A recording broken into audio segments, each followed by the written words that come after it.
राम राम दोस्तों। स्प्रिंग के संयोजन, ये संयोजन कोई विशेष नहीं है, अरेंजमेंट ऑफ स्प्रिंग, ठीक है ना। इंग्लिश में बोलूँ तो ये दो संयोजन है, एक तो श्रेणी क्रम और दूसरा है समांतर क्रम। क्या होता है श्रेणी क्रम समांतर क्रम?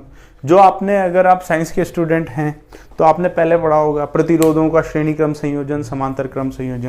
दो प्रतिरोध जोड़ देते थे ना, एक के बाद एक दूसरा रेजिस्टेंस जोड़ देते थे, एक लाइन में जोड़ते थे तो श्रेणी, एक के पैरेलल दूसरा जोड़ देते थे तो समांतर हो जाता था। बिल्कुल वही है, स्प्रिंगों का संयोजन भी कुछ अलग नहीं है, बिल्कुल सेम है।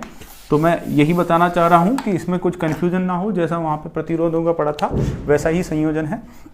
सबसे पहला आ जाता हूँ मैं श्रेणी क्रम संयोजन या फिर श्रेणी क्रम संयोजन या फिर सीरीज अरेंजमेंट, ठीक है ना। Springs in series arrangement. अब क्या होगा, मतलब ये देखो मेरे पास दो स्प्रिंग है, एक स्प्रिंग मैंने ऐसे लगा दी, अब ये स्प्रिंग जहां खत्म हो गई वहीं पे मैंने दूसरी स्प्रिंग लगा दी, फिर तीसरी स्प्रिंग है तो मैं तीसरी भी लगा दूंगा, चौथी भी लगा दूंगा, और यहां पे मैंने एक W वेट लगा देता हूं, या फिर फोर्स F भी हो सकता है। मैं चलो फोर्स ही दिखा देता हूं, यहां पे मैंने फोर्स F लगा दिया, ठीक है। अब ये दो स्प्रिंग हैं, इसका पहली वाली स्प्रिंग का स्प्रिंग कांस्टेंट K1 K2 ज़्यादा होंगी तो K3 K4 चलता जाएगा, ठीक है। अब मुझे आप बताओ, जब मैं इस स्प्रिंग को यहाँ से तो सिरा फिक्स कर दिया, जब मैं इस बल से लगाऊंगा तो क्या K1 ही ये वाली दूसरी स्प्रिंग खींचेगी या पहली खींचेगी या दोनों खींचेगी, ठीक है। जिसको नहीं समझ में आ रहा उसके लिए देखो और बढ़िया बताता हूँ। आपने वो स्प्रिंग यहाँ मैंने शॉकर वाली स्प्रिंग लगा दी, ठीक है, सपोज ये पल्सर की स्प्रिंग लगा दी, और इसके नीचे मैंने लगा दी बॉक्सर की स्प्रिंग, थोड़ी छोटी गाड़ी की स्प्रिंग। अब मैं अगर यहाँ से खींचूंगा तो क्या यही खींचेगी, क्या ये नहीं खींचेगी? क्या खींचेगी, दोनों खींचेगी, ठीक है। अब इससे क्या आता है, थोड़ा सा फील आ जाता है, ठीक है। इनमें फटाफट समझ में नहीं आता। तो दोनों स्प्रिंगों में क्या होगा, माध्य स्थिति से थोड़ा थोड़ा चेंज आएगा, दोनों में एक्सटेंशन होगा, दोनों की लंबाई में बड़ी वृद्धि होगी। अब जब ये दोनों खींचेगी तो दोनों में ज़्यादा कौन खींचेगी? दोनों में ज़्यादा कौन खींचेगी? कि सर दोनों में ज़्यादा तो वही खींचेगी ना जो पतली वाली स्प्रिंग है, ठीक है। और जो मोटी वाली स्प्रिंग है, मतलब जिसका K की वैल्यू ज़्यादा है, वो कम खींचेगी। ये आपको समझ में आ रहा है? अब देखो ये ऐसा क्यों हुआ, कम हुआ या ज़्यादा हुआ? ये जब बल F लग रहा था तो F बल से स्प्रिंग विस्थापित हुई, तो F से ये स्प्रिंग भी तो खींच रही थी। तो F से अगर ये स्प्रिंग ऊपर खींच रही थी तो आप इस सिरे पे गौर करो, F से स्प्रिंग इस सिरे को नीचे भी तो खींच रही होगी, तो नीचे खींच रही होगी तो ये दूसरी वाली स्प्रिंग जो खींच रही है वो भी तो F फोर्स से खींच रही होगी। मतलब जो ये F फोर्स है ये इस स्प्रिंग को भी पूरा का पूरा झेलना है और इस स्प्रिंग को भी पूरा का पूरा झेलना है। तो मतलब हर एक स्प्रिंग द्वारा जो फोर्स बाह्य बल आरोपित होता है यहाँ पे इस क्रम में, वो बराबर होता है। और वो किसके बराबर होता है? जो बाह्य बल F होता है उसके बराबर। मतलब वो पूरा का पूरा बाह्य बल हर एक स्प्रिंग को शेयर करना है, मतलब हर एक स्प्रिंग को झेलना पड़ेगा, वो पूरा का पूरा फोर्स। ये मैं कह सकता हूँ, इस पर अगर F1 फोर्स लग रहा है, F2 लग रहा है, तो ये पूरा F1 भी F के बराबर है, F2 भी F के बराबर है। अब चूंकि हम जानते हैं F बराबर KX होता है, तो यहाँ पे F1 क्या होगा, K1 X1। अगर पहली वाली स्प्रिंग है इसमें विस्थापन X1 होता है, मान लो ये खींच के इस तरीके से हो जाती है, थोड़ी सी लंबी हो जाती है, फिर दूसरी स्प्रिंग थोड़ी सी लंबी हो जाती है और नीचे कहीं पहुंच जाती है ये। तो इस माध्य स्थिति से अगर इसमें विस्थापन X1 आया और इसी प्रकार दूसरी वाली स्प्रिंग में X2 आया, तो उनका मान कैसे ज्ञात करेंगे? चूंकि हम जानते हैं F1 बराबर Kx होगा, तो K1 X1 उसका इंडेक्स इंटू उसकी माध्य स्थिति से दूरी, ऐसे ही F2 का K2 X2 और भी होगा तो बराबर कर दो। अब इन सब में F तो पता ही है हमको, बाह्य बल। तो हमको विस्थापन ज्ञात करना है, X1 जैसे ज्ञात करना है, तो X1 कितना आएगा, F/K1, ठीक है, X2 कितना आएगा, X2 आएगा F/K2। अब देखो बात वही आ गई ना, जैसे मैंने बोला था कि मोटी वाली स्प्रिंग कम खींचेगी। क्यों खींचेगी? क्योंकि जिसका स्प्रिंग इंडेक्स ज़्यादा होगा, तो अगर ज़्यादा बड़ी संख्या का भाग दूंगा तो विस्थापन कमी तो आना है, छोटी संख्या का भाग दूंगा तो विस्थापन ज़्यादा आना है। ठीक है, तो जो मोटी स्प्रिंग होगी या जिसका स्टिफनेस ज़्यादा होगा वो कम डिफॉर्म होगी, पतली वाली स्प्रिंग ज़्यादा डिफॉर्म होगी। तो यहाँ से हम इनके इंडिविजुअल एक्सटेंशन या कंप्रेशन कितना हुआ अगर दबा रहे हैं तो वो हम निकाल सकते हैं। ये वाली बात हो गई एक, कि हर एक स्प्रिंग पूरा लोड शेयर करेगी, पूरा का पूरा लोड लेगी। ठीक है, उसके अतिरिक्त अब क्या? अब देखो, अगर मैं पूरे के पूरे क्रम का, जैसे यहाँ पे ये अरेंजमेंट एंड हो जाता था, अब ये अरेंजमेंट कहाँ पहुँच गया? ये नीचे पहुँच गया। ठीक है, तो अगर इस पूरे के पूरे अरेंजमेंट में विक्षेपण देखूँ, मैं पूरे के पूरे अरेंजमेंट में डिफॉर्मेशन देखूँ या एक्सटेंशन देखूँ, आप कुछ भी बोल दीजिए, अगर मैं उसको x बोल दूँ तो पूरा का पूरा जो सिस्टम का एक्सटेंशन होता है वो हर एक स्प्रिंग के एक्सटेंशन के योग के बराबर होगा।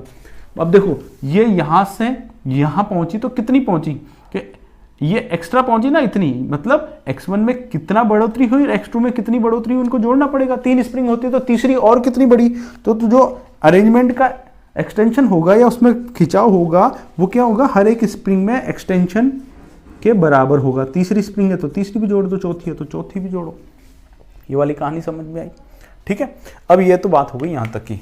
अब मैं कहना चाह रहा हूं कि मैंने ये 2 स्प्रिंगें लगा रखी थी, अगर मैं इन 2 स्प्रिंगों की जगह, क्या कोई एक ऐसी स्प्रिंग हो सकती है क्या जिसको मैं लगा दूं तो जिसकी लंबाई इतनी ही हो, और अगर उसमें इतना ही बल आरोपित करूं तो वो डिफॉर्मेशन भी इतना ही प्रदान करे जितना इस अरेंजमेंट में हो रहा है?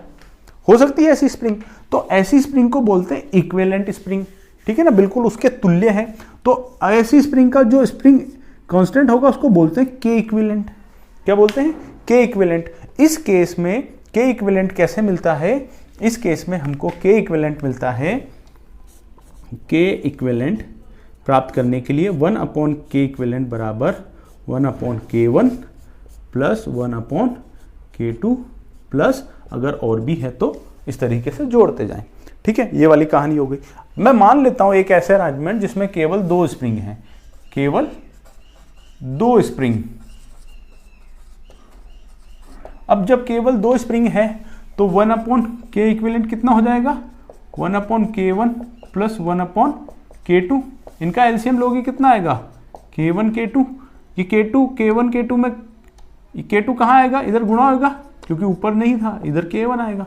अब मैं रिवर्स ले लेता हूँ इस समीकरण को पूरा, तो क्या मैं कह सकता हूँ के इक्विवेलेंट बराबर K1 K2 upon K1 plus K2। अर्थात जब 2 स्प्रिंगें श्रेणी क्रम में लगी हो तो उनका के इक्विवेलेंट की वैल्यू कितनी होती है? K1 K2 upon K1 plus K2।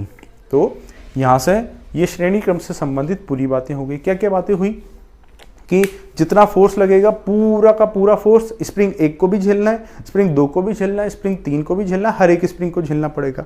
अब इनके कारण हर एक स्प्रिंग में जो विस्तार होगा या मतलब जो खिंचाव होगा, जो माध्य स्थिति से जो विस्थापन होगा वो हर एक स्प्रिंग में अलग अलग होगा। वो क्यों होगा? क्योंकि झेलने वाला फोर्स बराबर है तो उनके स्प्रिंग कांस्टेंट के अनुसार जिसका स्टिफनेस ज़्यादा है वो कम फैलाव दिखाएगी, जिसका स्टिफनेस ज़्यादा है वो कम, जिसका कम है वो ज़्यादा दिखाएगी। टोटल अरेंजमेंट का जो एक्सटेंशन होगा वो हर एक के एक्सटेंशन के योग के बराबर होगा। ठीक है, और इक्विवेलेंट कैसे आएगा? ऐसे आएगा। ठीक है, ये वाली बात हो गई। अब हम दूसरे अरेंजमेंट पे आ जाते हैं जो है हमारा समांतर क्रम संयोजन।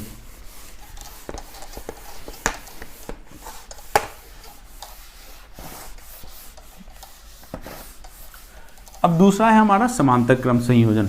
समांतर क्रम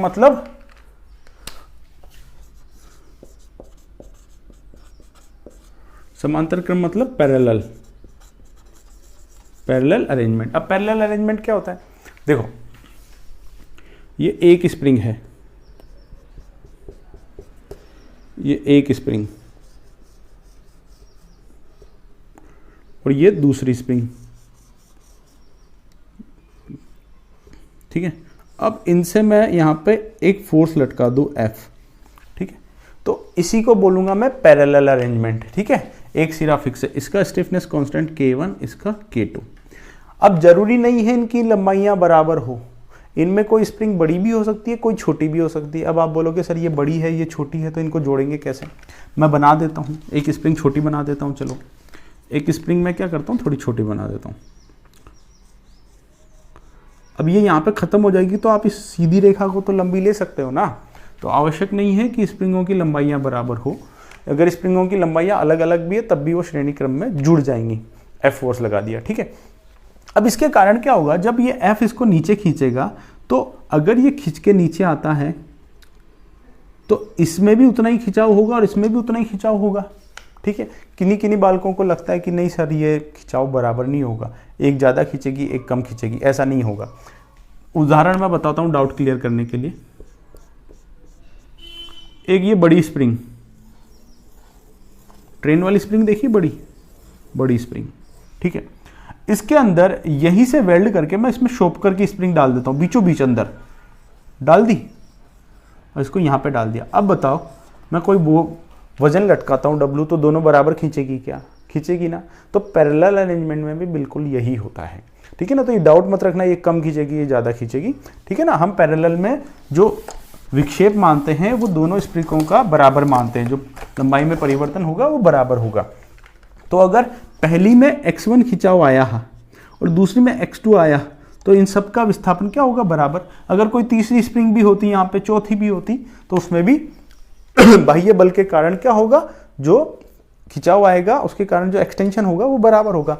मतलब मैं यहाँ पे कह सकता हूँ कि यहाँ पे x जो अरेंजमेंट का जो खिंचाव है या फिर एक्सटेंशन लंबाई में वृद्धि हुई है पूरे अरेंजमेंट में, वो हर एक स्प्रिंग के लंबाई में वृद्धि या अगर कंप्रेशन हो तो कमी के बराबर है, पहली बात। दूसरी बात क्या, ये एफ फोर्स क्या हर एक स्प्रिंग में पूरा पूरा जाएगा क्या? नहीं जाएगा। क्यों? क्योंकि देखो यहाँ पे भी कुछ फोर्स लग रहा होगा और यहाँ पे भी कुछ फोर्स लग रहा होगा। अगर ये फोर्स F पूरा यहाँ पे चला जाएगा तो फिर यहाँ पे भी अगर F ही जाता तो 2F F के बराबर कैसे हो सकता है? मतलब ये F ये दोनों मिलके झेल रही हैं, मतलब इन दोनों में डिस्ट्रीब्यूट हो रहा है। अब अगर इसमें ये F1 जा रहा होगा, इसमें F2 जा रहा होगा, मतलब इन स्प्रिंगों पे F1 F2 फोर्स लग रहा होगा इधर की तरफ। तो F1 F2 के मान कितने होंगे? अब देखो F1 F2 के मान कितने होंगे?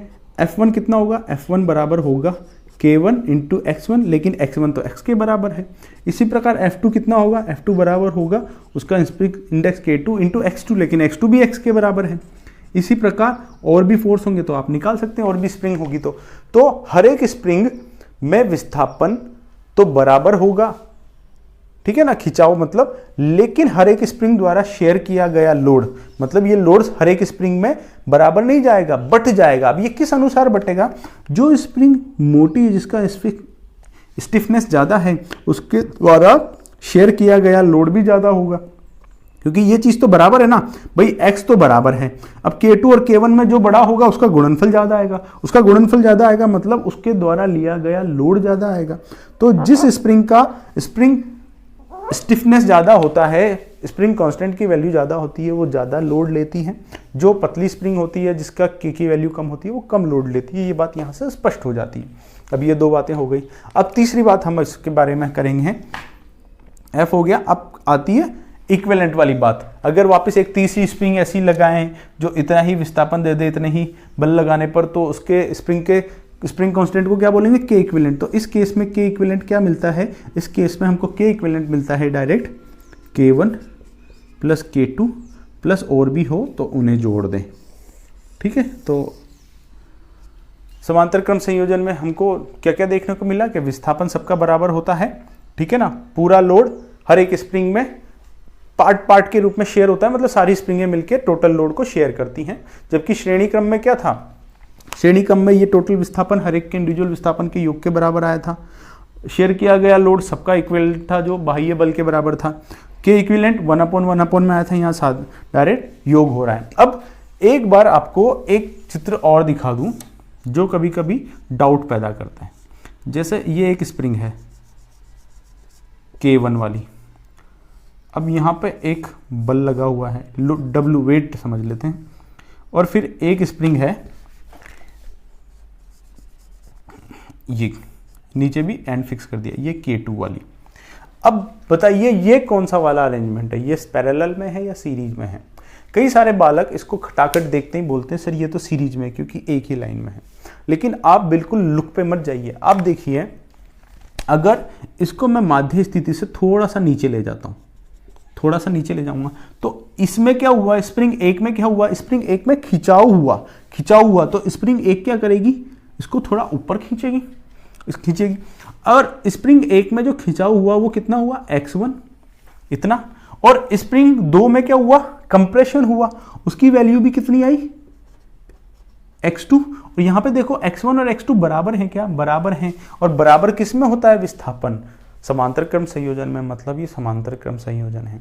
इससे भी समझ में नहीं आता, कोई बात नहीं। देखो जब ये दबाया जाएगा तो स्प्रिंग 1 कैसा फोर्स लगा रही होगी, लोड को ऊपर खींच रही होगी, ठीक है ना। जब इसको खींचा जाएगा तो स्प्रिंग 1 के कारण जो लोड पर फोर्स होगा वो ऊपर की तरफ होगा। और जब लोड W के कारण स्प्रिंग 2 को दबाया गया तो स्प्रिंग 2 दबी, तो अब ये धक्का मारेगी लोड को, तो इसके कारण फोर्स कैसा होगा, इसके कारण फोर्स F2 होगा। तो ये F1 प्लस F2 दोनों मिलके ही तो W को बैलेंस कर रहे होंगे।